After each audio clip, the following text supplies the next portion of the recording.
우리 함께 하나님 말씀 봅니다. 마가복음 10장 45절과 요한복음 20장 31절 말씀을 함께 보겠습니다.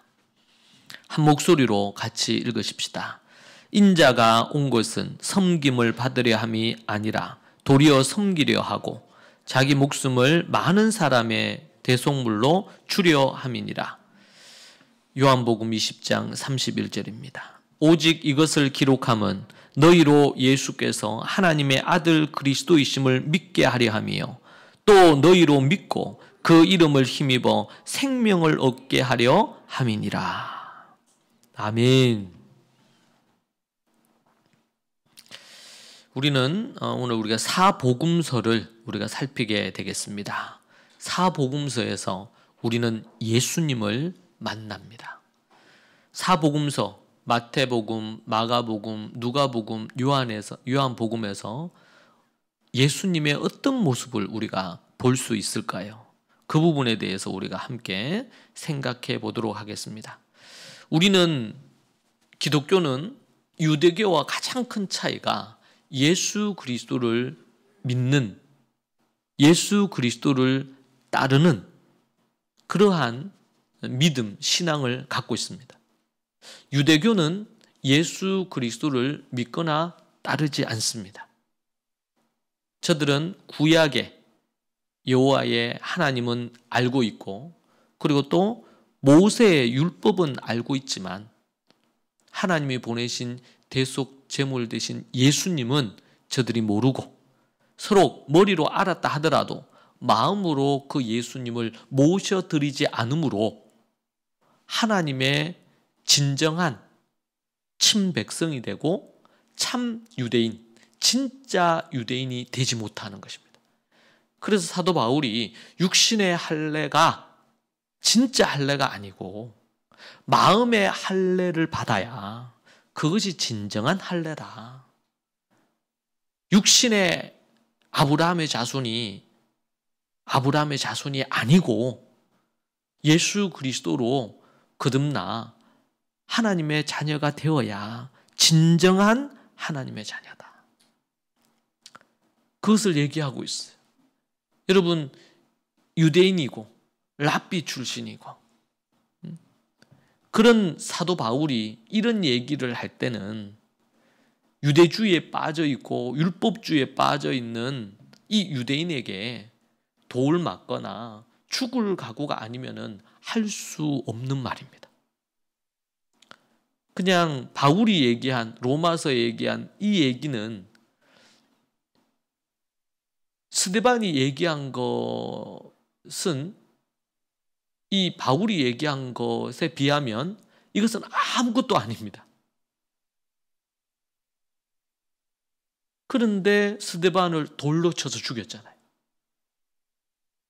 그런데 로마서에서 사도 바울이 얘기한 진짜 유대인이 누구냐? 그러면서 얘기한 것은 이것은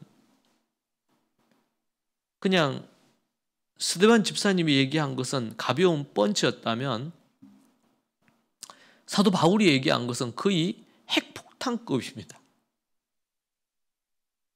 그래서 사도 바울을 죽이려고 얼마나 안달이 났습니까? 유대인들이. 암살하려고. 뭐에 대한 문제였냐면 예수님이 하나님이다. 그리고 그 예수님이 하나님이 보내신 메시아다.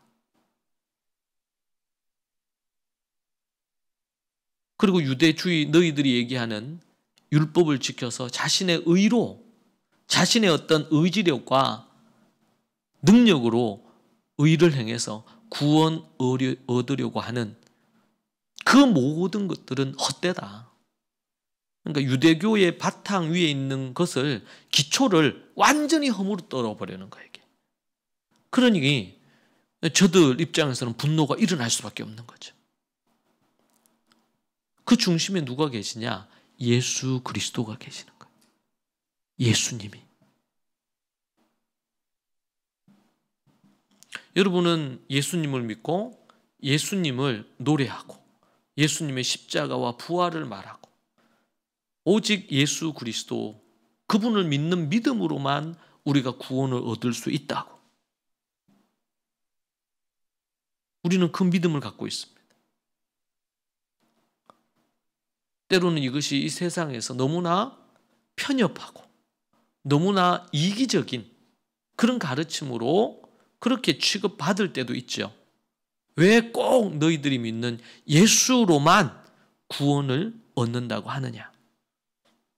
그런 얘기를 그들이 할 자격이 없는 것은 우리가 죄인이고 죄인된 인간이 구원 얻는다는 이러한 기본 교리와 가르침이 다른 어디에도 없습니다. 유대교에도 없고 어떤 종교에도 대속이 필요하거나 죄사함이 필요하거나 구원이 필요하다. 인간은 죄인이다. 이러한 부분의 가르침이 없어요. 오직 우리 기독교에만 이 부분이 있단 말이에요. 그런데 예수 그리스도로만이라는 부분의 단서는 그 후에 붙는 거예요. 죄인된 인간이 어떻게 구원을 얻을 거냐? 구원의 길이 어디 있느냐? 어찌할꼬 이렇게 하는 고백이 없이 예수 그리스도를 말할 수 없는 거 아니겠어요? 여러분, 우리의 구원은 오직 예수님밖에 없습니다. 오늘 마가복음 10장 말씀 보세요. 자기 목숨을 많은 사람의 대속물로 주셨다는 거예요. 대속이란 이 개념은 이스라엘 안에서는 팽배하게 있는 거예요. 우리가 아사셀에 대해서 공부했잖아요. 아사셀. 모든 죄를 염소에게 뒤집어 씌워가지고 그 염소를 죽이는 거예요. 피가 없이는 죄사함이 없기 때문에 예수 그리스도 그분이 우리의 대신해서 속죄 제물이 되신 것이 대속물이에요. 예수님은 바로 이런 분입니다. 사복음서는 예수 그리스도를 말합니다. 마태복음은 유대인의 왕이신 예수님을 우리에게 말해줍니다. 왕이신. 그래서 마태복음 3장 17절에 하늘로부터 소리가 있어 말씀하시되 이는 내 사랑하는 아들이요 내 기뻐하는 자라. 그렇게 얘기했어요.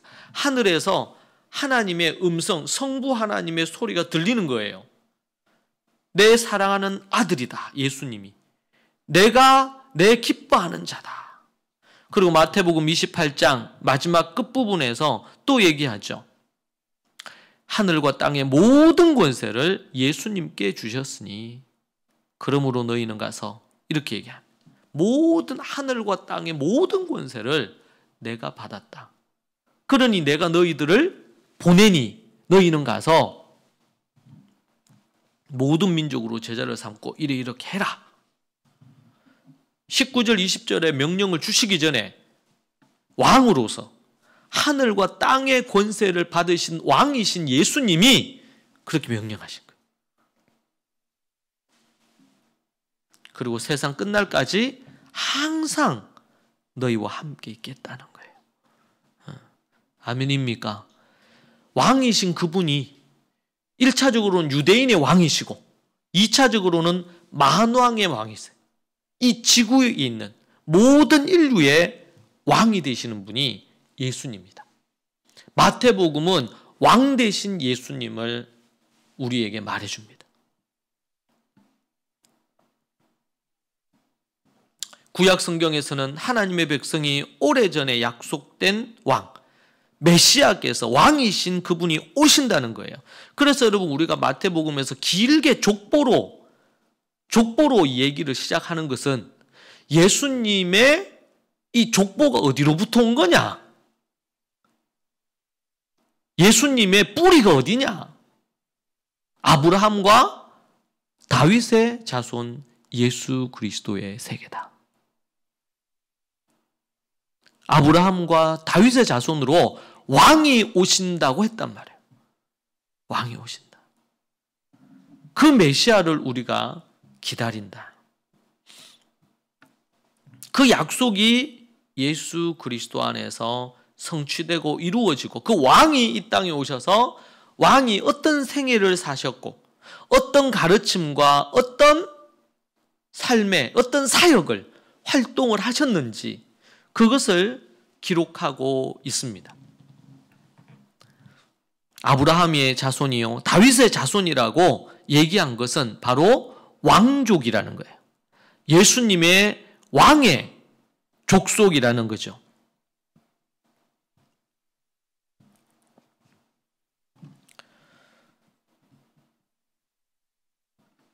그러하기에 예수 그리스도의 왕이신 예수님의 능력이 마태복음에는 잘 드러납니다. 죄를 용서해 주셨고 사람들의 병을 고쳐 주셨습니다.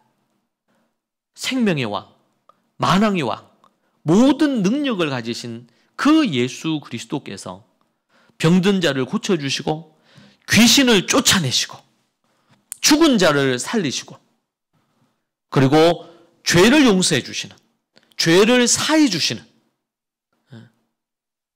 오직 왕만이 죄를 사하는 권세가 있었어요. 그 당시에는. 근데 예수님에게 그게 있단 말이에요. 세상의 왕들은 그냥 일시적으로 죄를 용서해 줘서 감옥에서 풀어줄 수 있어요. 그런데 예수 그리스도는 그분은 십자가 상에서 우리를 대신해서 죽으시고 그렇게 하심으로 우리의 모든 죄를 사해 주실 수 있는 능력이 있어요. 죄사함의 권세가 예수 그리스도에게 있는 거예요. 구약에서는 레위기에서 매년 제사를 지내서 1년치 죄를 회개해야 돼요. 피로. 그런데 예수님이 십자가에 달려 죽으심으로 다시는 죄사함의 피가 필요 없는 거예요. 매년 죄를 사할 필요가 없어요. 단번으로. 단 한 번의 십자가에서 예수님이 피 흘리심으로 우리의 모든 원죄와 우리의 죄가 사함을 받았다. 우리가 그 이후에 짓는 자범죄들은 매번 회개해야 된다. 그것은 있을 수 있지만 우리가 다시 짐승을 잡아서 피를 흘려서 죄 사할 필요는 이제는 없다.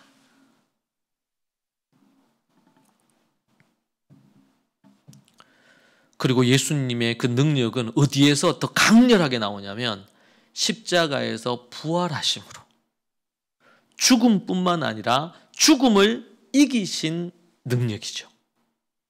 이것이 하나님의 왕의 능력입니다.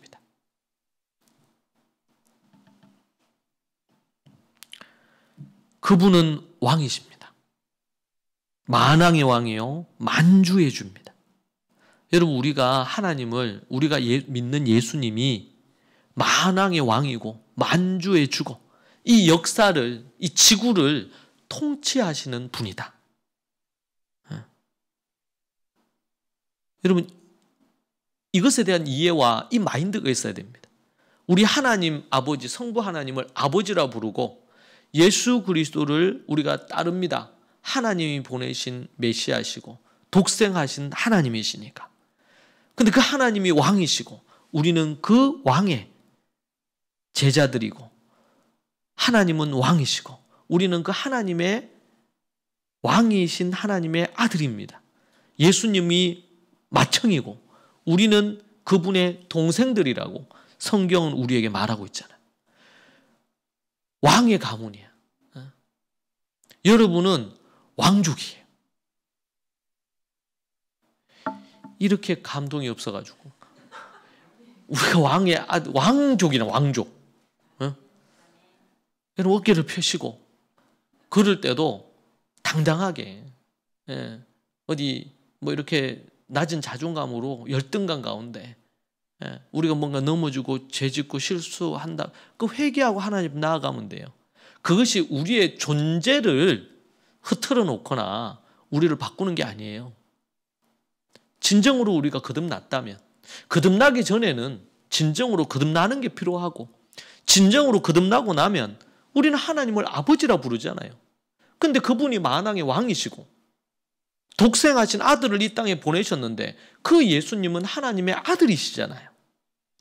근데 그 예수님이 우리의 주인이자 그분이 우리의 형님이시죠. 우리는 예수님의 동생들이라. 이런 부분이 있어요. 그리고 우리는 왕족이에요.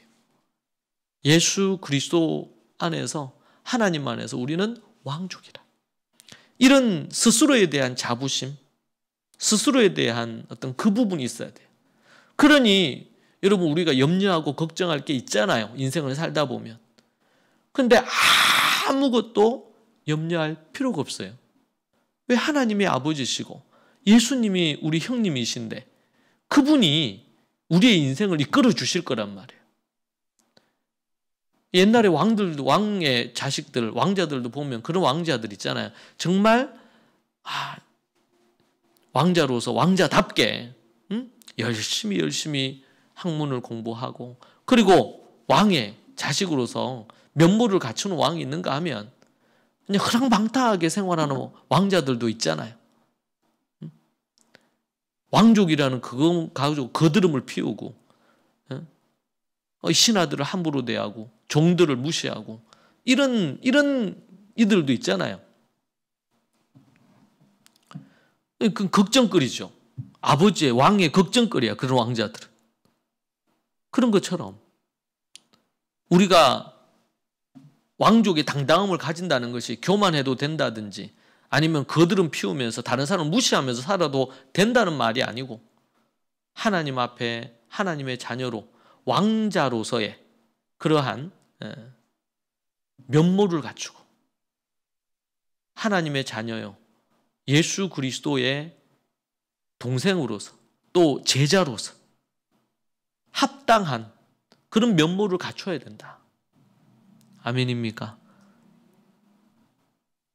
마태복음은 우리에게 왕이신 예수님에 대한 얘기를 해줍니다. 그 당시에 예수님 믿는 따르는 나사렛 당들이 다 잡혀서 감옥에 갇히고 스데반처럼 죽었습니다. 그렇지만 이 땅에서는 별 볼 일 없어요. 이름도 없고 별도 없어요. 그냥 개죽음을 당해요. 그러나 그들은 당당했단 말이에요. 우리의 속한 나라는 이 땅의 것이 아니니까. 우리의 속한 나라는 저 하늘나라, 하나님의 통치가 있는 하나님의 나라란 말이에요. 이 땅에서 우리가 뭔가를 그렇게 했으면 침례 요한도 아주 한자리 하고 사도들도 다들 한자리 하겠죠. 이것은 잘못된 메시아 사상입니다. 세속적인 사상입니다. 아닙니다. 사도들이 살았던 걸음을 보십시오. 세상적인 성공을 추구하는 게 아니지 않습니까?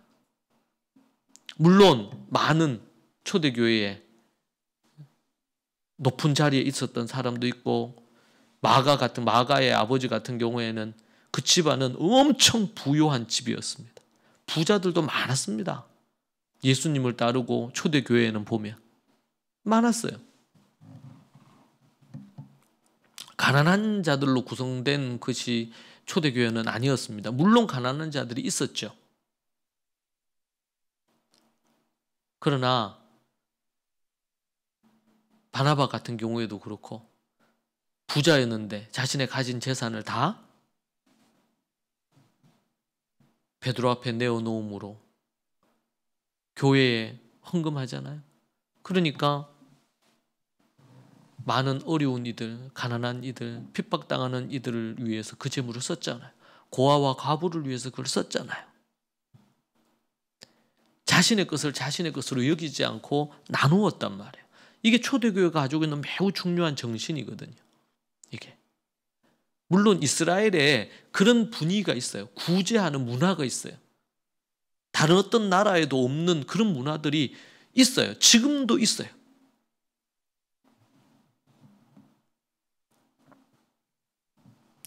여러분, 우리가 마태복음을 통해서 왕 되신 예수님을 기억해야 됩니다. 그리고 그 왕이신 그분은 모든 하늘과 땅의 모든 권세를 다 갖고 계시는 분입니다.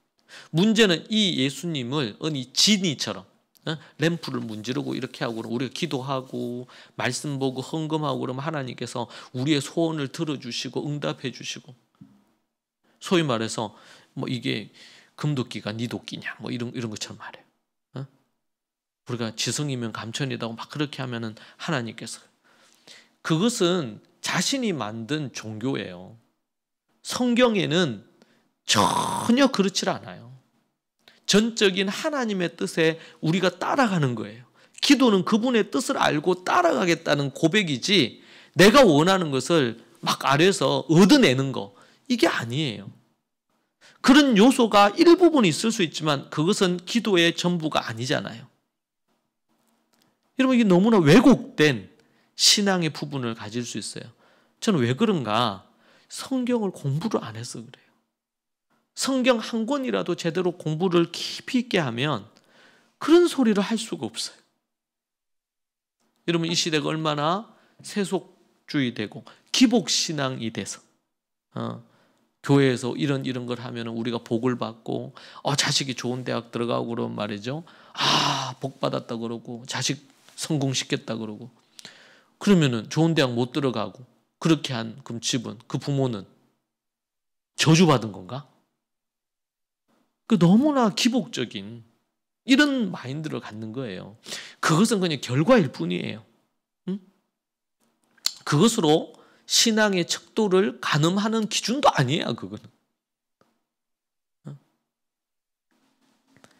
우리가 너무나 기복적인 물질주의적인 신앙관, 황금 만능주의적인 신앙관, 겉으로 보이는 어떤 거, 화려한 거.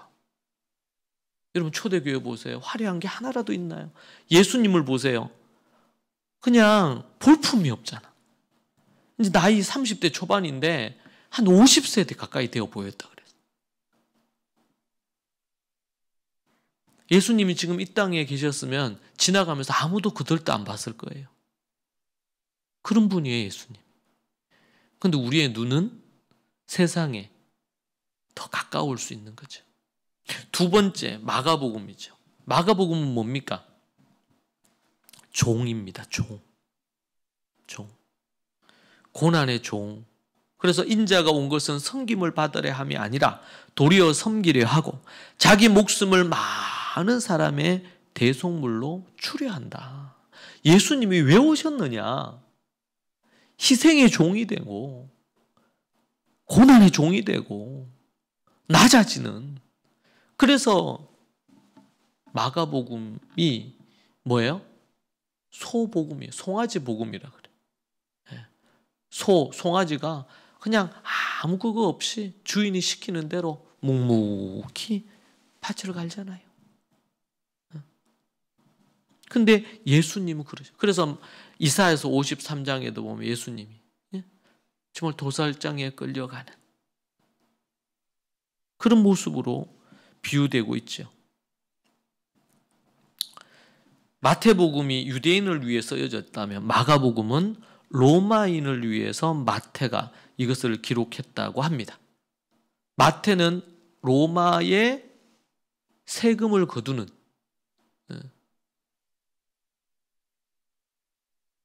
세무 일을 감당하는 그런 사람이었죠. 그래서 특별히 더 로마인에 대한 그 어떤 기록의 필요성을 느꼈을 것으로 보이고, 그 공동체가 그 필요가 있어서 이 마가복음을 기록하게 됩니다. 여러분, 그래서 우리가 성경을 우리가 볼 때 사복음서가 있잖아요. 그러니까 예수님의 행적, 예수님의 설교 이런 것을 그냥 일기 형식으로 써놓은 게 절대로 아닙니다.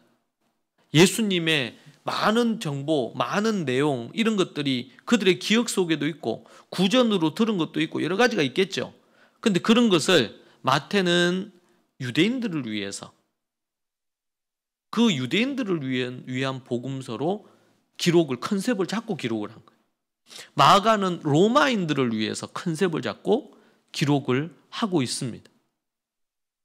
그 다음 누가복음은요, 헬라인들, 그리스인들을 위해서 기록하고 있습니다. 그러니까 대상이 있어요, 대상이. 그리고 그들이 예수 그리스도를 가장 잘 받아들이고 믿을 수 있도록 하기 위해서 책을 구성을 하는 거예요. 그래서 마태복음은 뭐가 많아요? 구약에 인용문이 많아요. 왜? 왜 그럴까요? 마태복음 왜 구약에 인용문이 많을까요? 유대인들을 위해서 이걸 썼으니까. 유대인들에게는 어떻게 해요? 아브라함과 다윗에 대해서 이렇게 딱 얘기하고 그러면 딱 그들에게 바로 필로 오잖아요. 그리고 구약의 말씀들을 자꾸 인용하면 아, 이분이 구약에 근거했던 그분이구나. 이게 되잖아요. 근데 여러분, 로마인이나 헬라인, 그리스인, 이방인들에게 아브라함의 자손이고 다윗의 자손이다. 이 얘기하면 가슴으로 팍 올까요? 안 올까요? 덜 오는 거죠. 그래서 마태복음에서는 족보가 어떻게 돼요?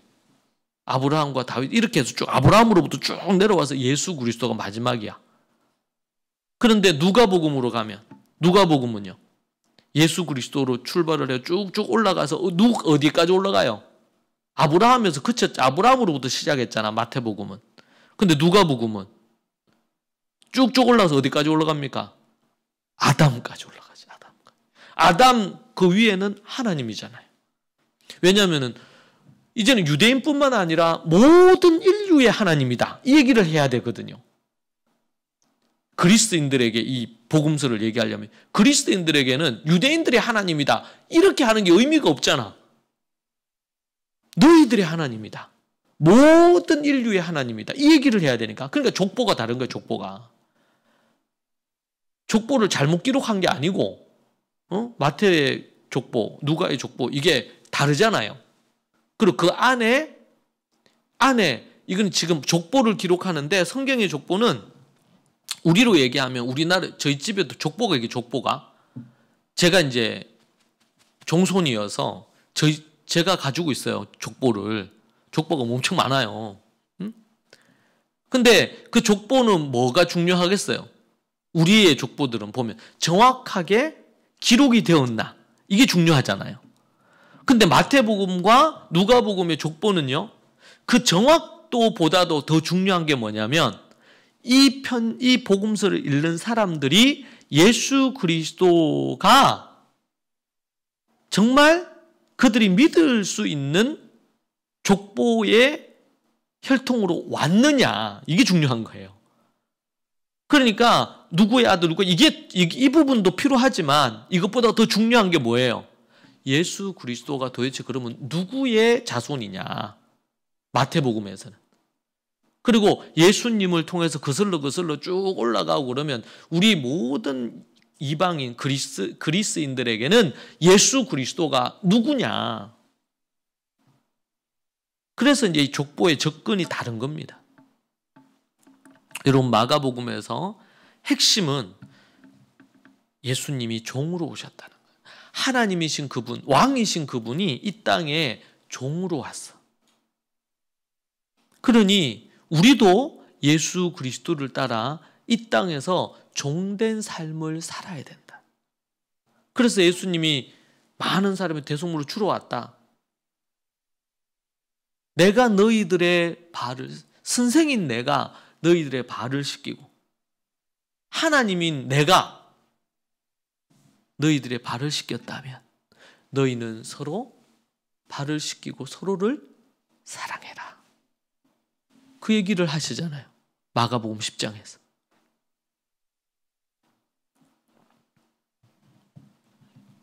바울은 나는 예수 그리스도의 종이라고 스스로 그는 노예나 종이 아니잖아요. 그런데 스스로 종이라고 자처해요. 예수 그리스도의 종이라는 것은 엄청난 특권이요. 이것은 엄청난 자리인 거죠. 종인데, 노예인데. 나는 예수 그리스도의 종, 바울이다. 그렇게 자기를 소개할 때, 바울이 편지 쓸 때마다 대부분 편지에서 그렇게 얘기하죠. 예수 그리스도의 종, 나 바울은. 예수님이 이 땅의 종이 되셨어요. 요한복음 12장 23절 이하에 이런 말씀을 예수께서 대답하여 이르시되 인자가 영광을 얻을 때가 왔도다. 내가 진실로 진실로 너에게 이르노니 한 알의 밀이 땅에 떨어져 죽지 아니하면 한 알 그대로 있고 죽으면 많은 열매를 맺느니라. 자기의 생명을 사랑하는 자는 이룰 것이요 이 세상에서 자신의 생명을 미워하는 자는 영생하도록 보존하리라. 아멘. 우리가 잘 아는 말씀이잖아요. 한 알의 밀이 땅에 떨어져 죽어야, 그래야 많은 열매를 맺는 거예요. 그 떨어졌는데 안 죽어. 그대로 딱 있어. 여러분, 한 알의 밀이 떨어져서 흙에 있는 나중에 이렇게 덜쳐보니까 그대로야. 그러니까 안 죽어서 그대로 있는 거예요. 그러면은 열매를 맺을 수 없는 거예요.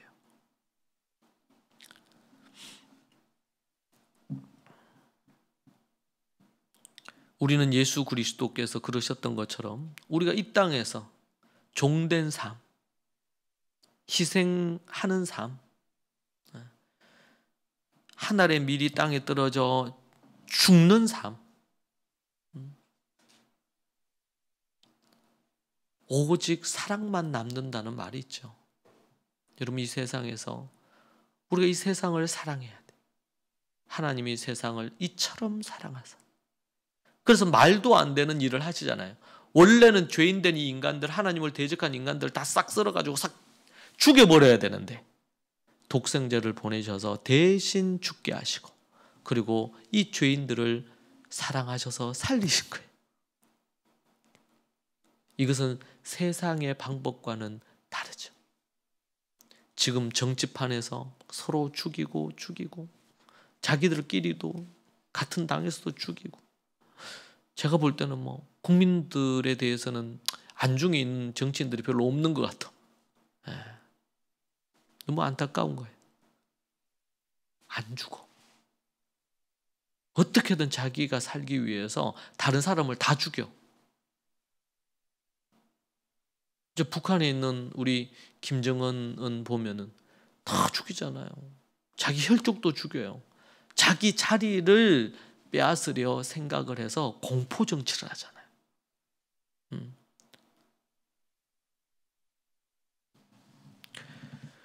사울 왕이 그랬지 않습니까? 자신의 자리가 불안하니까 뭔가 좀 그가다 싶은 거는 싹 다 죽여버리죠.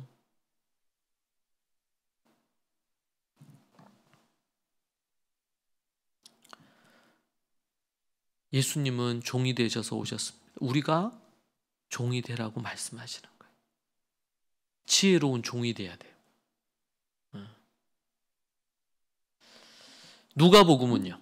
누가복음은 참 인간이신 예수님. 그래서 이 누가복음은 인자, 예수님을 인자로 표현한다. 사람의 아들로 표현한다.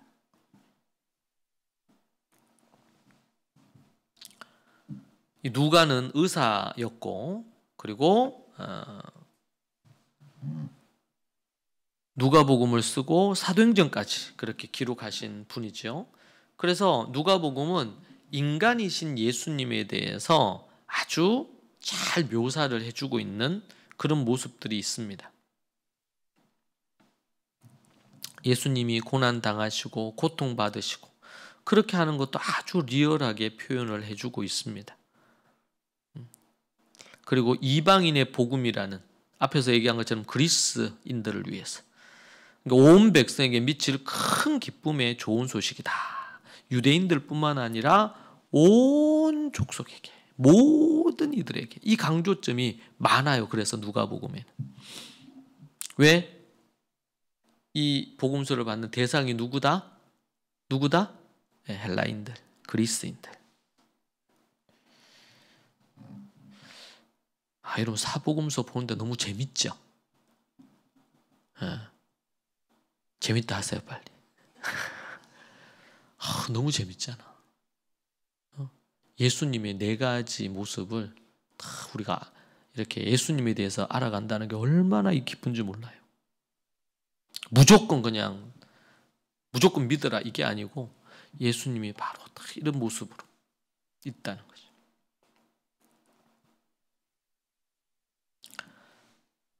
제가 마태가 예수님의 족보를 다윗과 아브라함으로 연결을 한 반면 누가는 아담에게까지 연결해서 쭉 올라가고 그 아담이 모든 인류의 조상이 되고 바로 그 아담을 하나님이 만드셨다.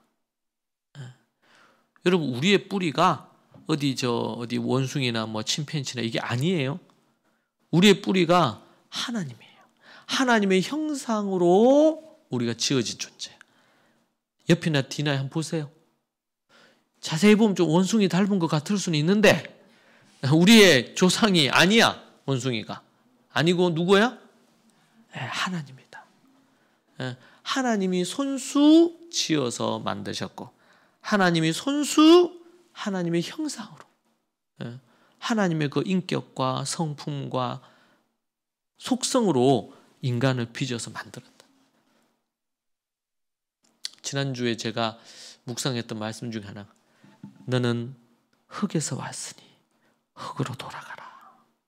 하나님이 우리를 흙으로 빚으시고 그 안에 생명의 기운, 생기를 불어넣으셔가지고 하나님의 영이 그 안에 들어가서 생명이 된지라.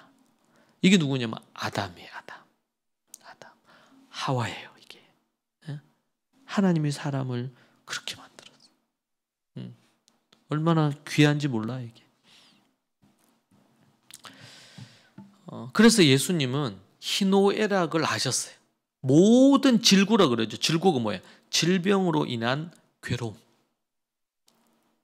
그래서 아픈 이들의 친구가 되시고 각종 질병을 가진 이들과 함께 하시면서 그들의 손을 얹어 낫게 하시고 눈을 만져 낫게 하시고 심지어 죽음으로 인해서 장례가 진행되는데 죽은 자를 살리시기도 하시고 예수님이 나사로의 죽음 앞에 우시기도 하시고 인간적인 예수님의 모습이 누가복음에 잘 나와 있어요. 예수님은 인간이시죠. 여러분 예수님이 피곤하셔가지고 그 갈릴리 그 호수를 건너는 배에서 주무시기도 하잖아요. 여러분도 쉬셔야 돼요. 네. 설교 듣다가 쉬시지는 마시고 평소에 그래서 안식일이 우리에게는 안식일 주일인데 안식해야 돼. 안식. 꼭 여러분 일주일에 반나절 하루면 더 좋고 아니면 반나절은 여러분 쉼 안식을 누리세요. 그때 해야 되는 게 뭐예요? 제가 어디 책 보니까 그런 얘기에 어느 이제 신앙서적인데 그 책에 그런 얘기했어요. 여러분이 잘 때 여러분 잠자죠? 우리 은서 자죠? 은서도 자고 우리 하은이도 자고 잠자요. 자는데 잘 때 핸드폰도 재워주세요. 핸드폰도 자고 싶어. 근데 핸드폰을 계속 안 자고 계속 하게 해. 그러면 안 되죠. 재워야 돼. 아침 눈 뜨자마자 핸드폰 쳐다보고 이렇게 하지 마시고 먼저 기도하시고 말씀 보시고 그 이후에 보세요. 그 이후에. 여러분 쉼이 이루어지려면 폰을 꺼야 돼요. 아니면 폰 어디 놔둬. 어디 있는지 못 찾게 어디 놔둬. 그래야지 쉼을 누릴 수 있어요. 우리는 쉰다 그러면서 뭐야? 핸드폰 쳐다볼 수 있잖아요. 쉰다 그러면서 우리 TV 볼 수도 있고. 근데 그거 쉬는 게 아니에요. 그럼 건강하게 어떻게 쉬냐? 그러니까 되도록이면 이제 자연을 가까이 하는 게 좋죠. 그리고 이게 핸드폰이 쉬워야 여러분이 뭐 하기 시작하냐면 여러분이 생각하기 시작해요. 자기를 돌아볼 수가 있어요. 묵상이라는 게 돼요. 여러분 우리가 말씀 묵상할 때도 그냥 숙제하듯이 읽고 포인트 읽고 그래가 옆에다가 적을 거 적고 이렇게 후딱 하면 그건 일이에요. 일. 그건 묵상이 아니다. 그건 하나의 종교 행위예요. 그게 아니고 말씀을 읽으면서 이 말씀이 뭐라고 우리에게 말씀하시나 포인트를 통해서 이 본문이 어떤 부분에 대한 얘기를 하려고 하시나 그러면서 하나님께 묻고 하나님 이 말씀 통해 뭐라고 말씀하시는지. 근데 보면서 우리에게 딱 마음에 다가오는 게 있어요. 그러면은 그것을 갖고 되뇌이고 읊조리는 거 반복해서 중얼중얼하면서 그렇게 하면서 하나님의 영이 우리에게 깨달음을 주시는 거. 이것은 뭐예요? 영적인 쉼을 생각하고 할 때. 그래서 절기에 우리 절기할 때마다 나오는 게 뭐예요? 뭘 하지 마라? 뭘 하지 마라? 절기가 되면 절대로 뭘 하지 마라? 여러분의 생업을 하시면 안 돼. 그러니까 우리가 정확하게는 토요일 날 저녁부터 해서 안식 주일이잖아요. 주일. 24시간에는 여러분의 생업을 하면 안 돼요. 정확하게 하면. 그리고 되도록이면 여러분들이 사전에 해놓고 줄여야 돼. 토요일 저녁부터 해서 가정에서 함께 하라 그랬죠. 가정 예배 드리면서 가족과 함께 하면서 그때 모든 걸 스탑해야 돼. 스탑. 할 수만 있으면 핸드폰 좀 꺼두면 더 좋겠죠. 오직 하나님께만 우리가 집중해야 되니까. 그리고 주일날 이제 해가 지기 전 정확하게 24시간을 지키는 것도 유용해요. 지금 목사님 이런저런 상황으로 그게 어려워요. 그러면 하실 수 있는 대로 여러분들 그걸 자꾸 줄이세요. 이 날은 온전히 하나님 앞에 가정에서 가정 예배드리고 교회에서 같이 예배드리고 하나님 앞에 생각. 그리고 한 주를 돌아보면서 인간이잖아요. 우리는 하나님이 아니에요. 인간이에요. 인간은 뭐가 필요해? 하나님도 6일 동안 창조하시고 뭐 하셨어요? 쉬셨어요. 우리는 하나님의 형상으로 지음받았기 때문에 우리도 하나님의 자녀로서 우리도 쉬어야 돼. 하나님도 쉬셨는데 우리도 쉬어야 되죠. 우리가 안 쉬는 이유는 여러 가지 요인이 있지만 그 중에 하나는 우리가 안 쉰다. 안식하지 않는다. 주일에 온전히 하나님 안에 들어가서 안식을 누리지 못한다. 그러면 뭐예요? 우리가 하나님처럼 되려고 하는 것일 수 있어요. 하나님처럼. 뭔가를 많이 뭘 해야지 우리가 된다고 생각을 하는. 여러분 이 세상은 성과로 어떤 걸 이룬 것으로 그 사람을 평가해요. 그죠? 그 존재 자체로 가치 있고 존귀하고 이렇게 보기보다 그 사람이 뭘 했느냐? 그 사람이 뭐 연봉이 얼마냐? 그 사람의 재산이 얼마냐? 그 사람이 어떤 직급을 갖고 있느냐? 뭐냐?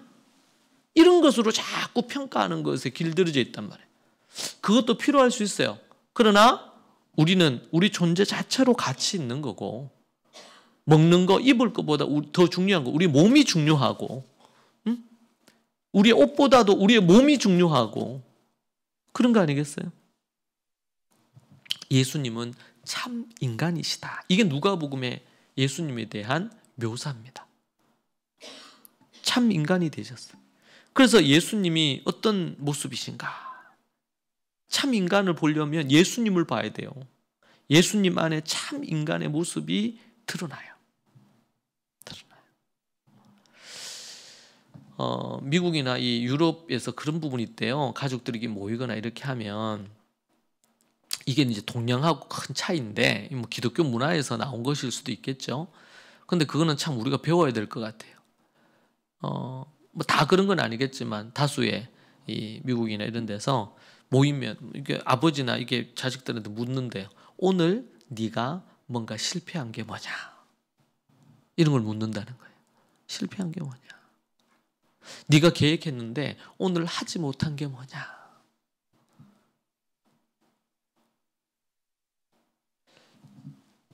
자신의 실패, 자신의 실수, 자신이 뭔가 이루지 못한 오늘 계획했는데 못한 거. 그러니까 실패나 실수에 관대한 사회가 매우 건강한 사회거든요. 여러분 사람이 실수나 실패하지 않고 성공에 이르는 법은 없어요. 그런데 우리는 어떤 걸 이루었느냐? 어떤 실수나 실패가 아니고 성공을 어떻게 했느냐? 이제 그러다 보니까 실수나 실패를 자꾸 숨기는 거예요. 우리의 치부를 자꾸 숨기고 자꾸 뭐예요? 나의 성공만 자꾸 드러내려고 해. 근데 우리가 믿음 생활을 하더라도 우리가 잘 넘어지잖아요. 우리가 실패하기도 하잖아요. 누군가가 성공하고 잘난 것만 이렇게 계속 드러나잖아요. 그러면은 사람들은 시기해요. 근데 실수하거나 넘어지거나 실패하거나 이러면은 되게 인간적으로 느껴지잖아요, 사람이. 근데 우리나라는 그렇지 않아요. 한국 문화나 뭐 이 동양의 문화는 어떻게 하면 어떻게 성공했는지, 성공 사례 뭐 이런 부분들에 대한 것이 너무 드러납니다. 그러다 보니까 지나치게 과장되는 경우도 있고 거짓말로 포장하는 경우도 있고 뉴스나 아니면 어떤 뭐 이런 방송에 나오는 것들이 정직하지 않는 모습들이 많이 나타나기도 하죠. 이미지.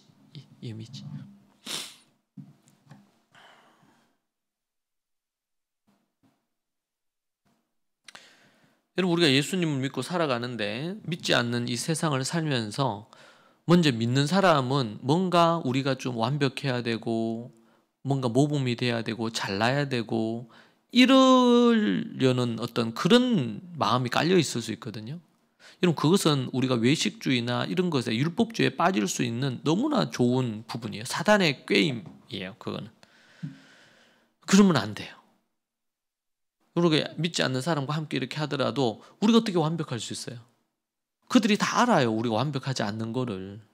우리가 실수하고 우리도 죄 짓는 걸 그들이 다 안다고. 그런데 내가 예수님 믿기 때문에 나는 거룩하다. 거룩한 척. 이렇게 하면은 복음의 문이 닫혀버려요, 여러분. 그럼 어떻게 하면 그런 사람들은 어떤 사람이 술을 먹거나 뭘 어떻게 이러면 자꾸 정죄하고 크리스찬들이 정죄하고 판단하고 뭘로? 율법이란 기준으로 자꾸 정죄하고 판단하는 거예요. 응? 그러면 안 된다. 누가 그리스도인들 좋아하겠어, 그런 사람을. 다른 사람 판단하고 정죄하고 윤리나 도덕적인 기준으로 쫙 판단하고. 예수님이 현장에서 잡힌 여자가 왔을 때 간음하다 잡힌 여자가 왔잖아요. 이 더러운 여자야. 이렇게 안 했죠.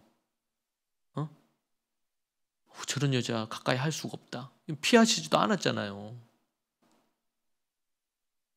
나도 너를 정죄하지 않는다. 다만 다시 그 죄의 자리에 서지 마라. 이것은 연민이죠. 긍휼이죠. 자비가 있는 권면이죠. 근데 우리는 예수님이 그러신 이게 아니고 우리는 의로운 것처럼 판단하고 정죄하는 태도와 자세를 가지고 있었어요. 성경에 보면 하지 마라 그랬는데 간음하면 안 되지. 하지 마. 이렇게 할 수 있잖아요. 우리가 때로는 사랑 안에서 진실을 말해야 될 때가 있어요. 그러나 자칫 우리가 어떤 그런 기준을 갖고 사람들에게 화살을 날리면 안 돼요. 칼을 들이밀면 안 돼요. 우리가 일상에서 특별히 예수님 안 믿는 사람들을 만날 때는 더더욱 조심을 해야 돼.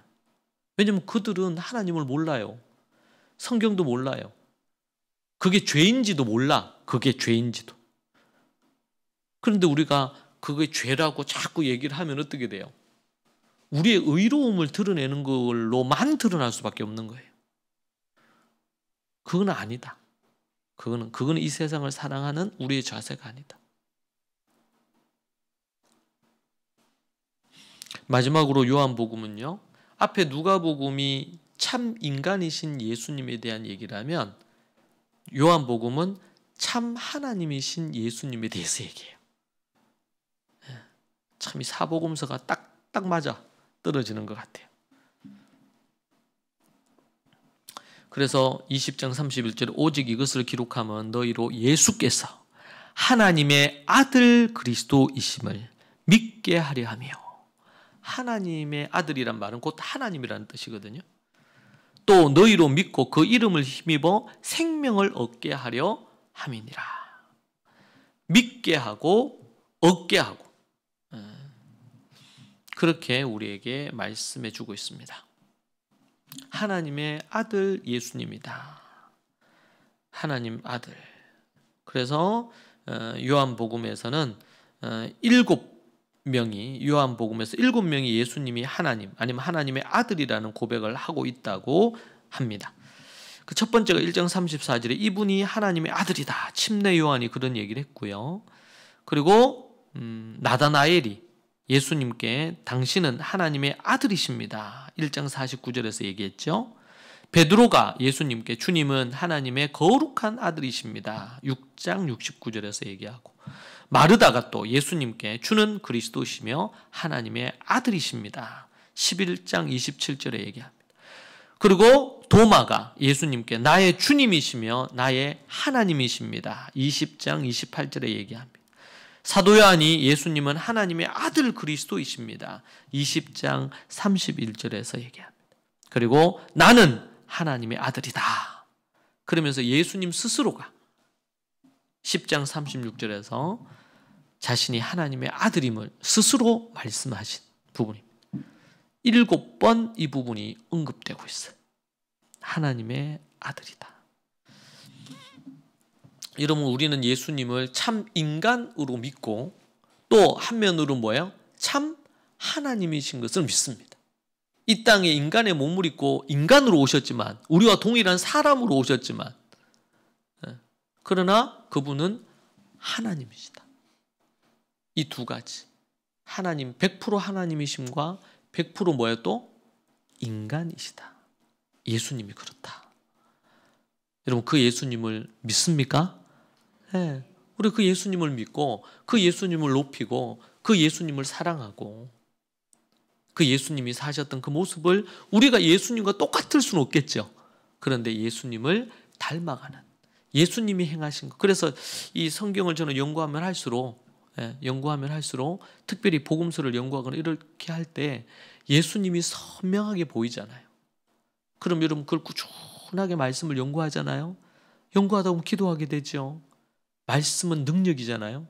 그래서 우리의 상처나고 왜곡되고 깨어지고 죄된 것이 이 예수 그리스도, 사복음서를 통해 예수 그리스도가 어떤 분인지를 깨달으면서 우리가 예수님처럼 변해가요. 예, 할렐루야. 얼마나 감사해요. 그래서 우리는 상처와 아픔으로 얼룩진 인생도 예수 그리스도 안에서 성경을 연구하면서 새로워지는 거예요. 우리가 더 성숙해지는 거예요. 예수님을 닮아가요. 우리의 스피릿, 우리의 가치관이 예수님의 가치관으로 변해요. 정말 멋진 일이죠, 이 부분이. 우리는 오늘 사복음서에 나타난 예수님을 우리가 살펴봤습니다. 마태복음 뭐라고요? 그분은 왕이시다. 마가복음은 그분은 종이시다. 누가복음은 그분은 참된 인간이시다. 요한복음은요, 그분은 진짜 하나님이시다. 할렐루야. 여러분, 이러한 우리 사복음서에 나타난 예수님을 깊이 우리가 알고 묵상하여 우리가 예수 그리스도를 더 닮아가고 이 사복음서가 더 가까이 우리 느껴지면 좋겠습니다. 같이 우리 기도하겠습니다. 이 말씀 우리 함께 붙들고 기도하십시다. 오늘 말씀을 통해서 깨달은 거 가지고 기도하고 함께 하나님 앞에 나아가겠습니다. 같이 우리 함께 기도하도록 하겠습니다. 기도하십시다. 주여, 주여, 주여. 하나님 아버지, 하나님을 의지하며 믿음으로 나아갑니다. 주님, 아버지 하나님, 저는 제 힘으로 무언가를 할 수 없는 자입니다. 오 하나님 아버지, 유약한 존재요, 연약한 자요, 아버지 하나님이여, 부족한 자입니다. 그런 자를 하나님 자녀 삼아주시고 제자 삼아주시고 아버지 이끌어 주셔서 참 감사합니다. 주님의 자녀로 주의 나라의 일꾼으로 서게 주님 도와주시고 인도하여 주시옵소서. 아버지 하나님, 아버지 하나님,